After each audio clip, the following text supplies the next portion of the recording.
इसके बाद ये तो हो गया वर्गीकरण, ठीक है। तो वर्गीकरण के बाद आगे हम क्या पढ़ेंगे इसमें,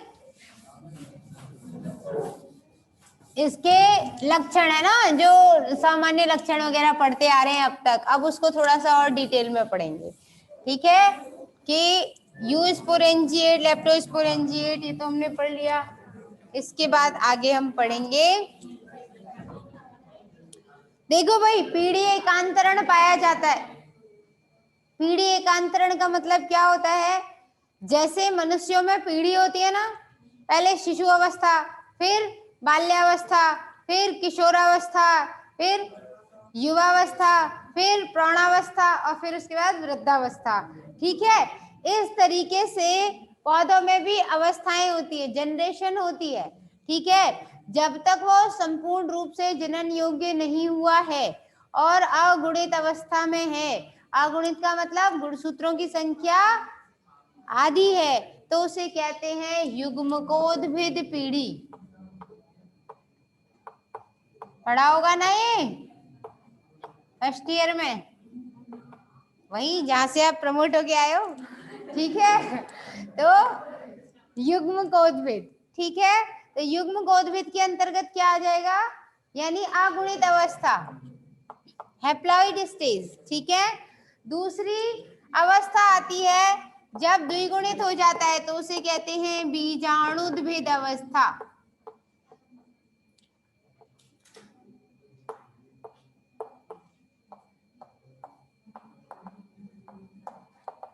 ठीक है, यानी कि पौधों के अंदर ये टेरिडोफाइट जो है, इनके अंदर क्या होता है, इस तरीके से पीढ़ी एकांतरण होता है, ठीक है।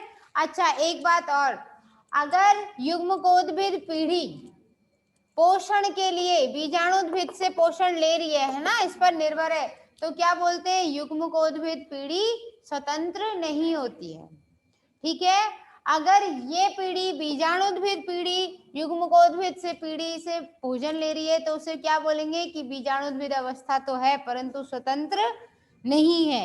लेकिन जब दोनों अपना अपना भोजन बनाने में, पोषण लेने में सक्षम हो, तो उसे क्या बोल देते हैं कि दोनों पीढ़ी, दोनों अवस्थाएं एक दूसरे से स्वतंत्र हैं, ठीक है। ये सब पढ़ोगे आप आगे। तो आगे हम पढ़ते हैं इसमें कि किस तरीके से इसमें जनन की अवस्थाएं जो होंगी, है ना।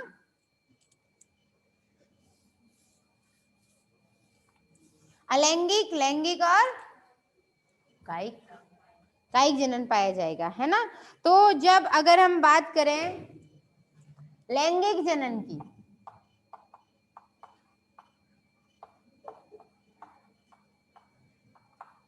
तो लैंगिक जनन में दो अवस्थाएं होंगी, एक क्या होगी, दो चीजें होंगी उसमें, एक तो होगी लघु बीजाणुधानी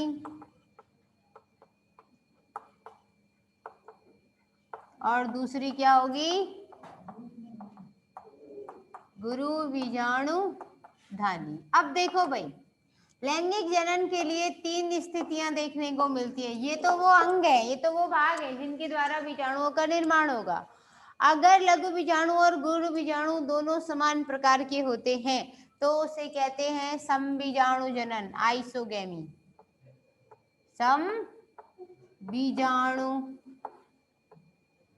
जनन, यानी इस अवस्था को अंग्रेजी में कहते हैं isogamy. Means you can't differentiate the male and female spores on the basis of their physiology. मतलब बाहर से देखने में क्या होगा, बिल्कुल ठीक ठीक, हिंदी मीडियम हो ना, क्या होगा, दोनों समान प्रकार का हो जाएगा। समझ में आई बात। आप बता नहीं सकते हो कौन सा नर बीजाणु है और कौन सा मादा बीजाणु, दोनों एक जैसे दिखेंगे, ठीक है। दूसरा असम बीजाणु, असम बीजाणुक, असम बीजाणुक का मतलब हो जाएगा कि दोनों एक जैसे नहीं है। आप नर बीजाणु को लघु के रूप में और मादा बीजाणु को गुरु बीजाणु के रूप में पहचान सकते हो, ठीक है। या फिर ये होता है कि एक चल है एक अचल है, ठीक है, इस अवस्था में। लेकिन अगला आता है विषम बीजाणुक अवस्था, ऊगैमस, विषम बीजाणुक अवस्था। विषम बीजाणुक अवस्था में होता ये है कि मादा युग्मक हमेशा अपनी जगह पर रहता है और वो अचल होता है और वो बड़ा होता है।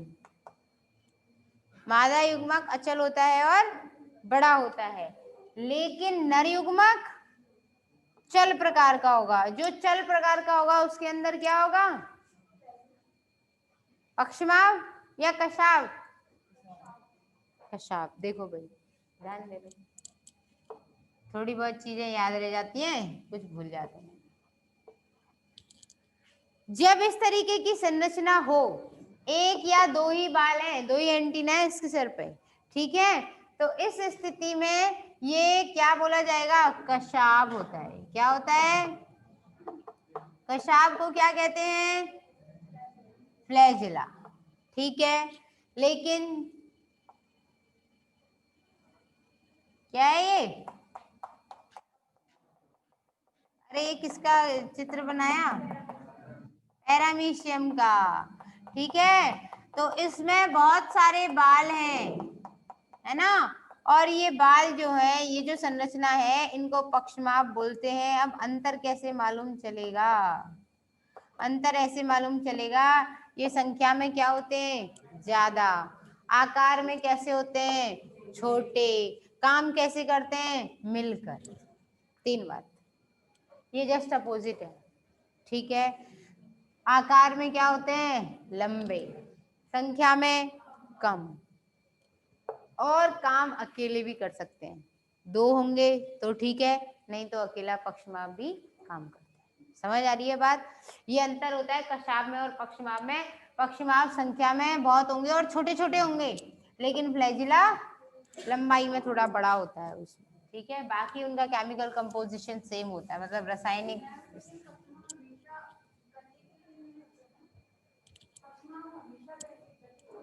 हाँ, और कशाप भी गति तो करवाते ही हैं, साथ साथ ज्यादातर पक्षमाप और कशाप जो है वो किस बात के लिए होते हैं, खतरे का पता लगाने और भोजन का पता लगाने में, ठीक है ना, उसके लिए होते हैं, ठीक है। तो कशाप अगर दो हैं तो द्विकशाभिक, नहीं है तो एक कशाभिक, चलेगा जरूर। और ये कैसा होगा, नर बीजाणु, यानी कि इसको बोलते हैं ऊजेनेसिस या अंडधानी जनन।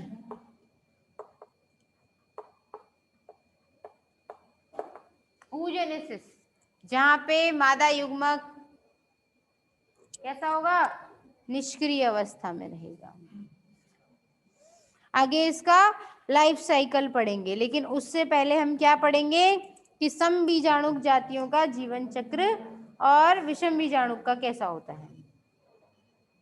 समबीजाणुक में एग्जाम्पल लिख लो आप लोग, साइलोटम, इक्विसीटम,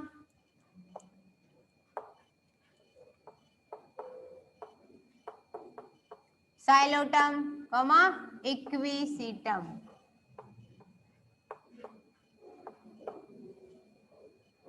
ठीक है। इसमें जो बीजाणु बनेंगे वो किस तरीके के बनेंगे, समान प्रकार के बनेंगे, ठीक है। दूसरी चीज इसमें क्या होगा,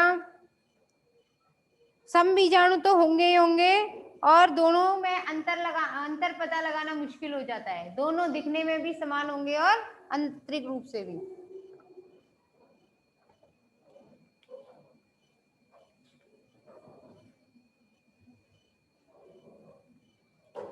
आगे बात करते हैं विषम बीजाणु की, है ना। तो सम बीजाणु जातियों का एक बार हम लोग लाइफ साइकिल पढ़ लेते हैं, कैसे क्या उनका जीवन चक्र चलेगा, ठीक है ना।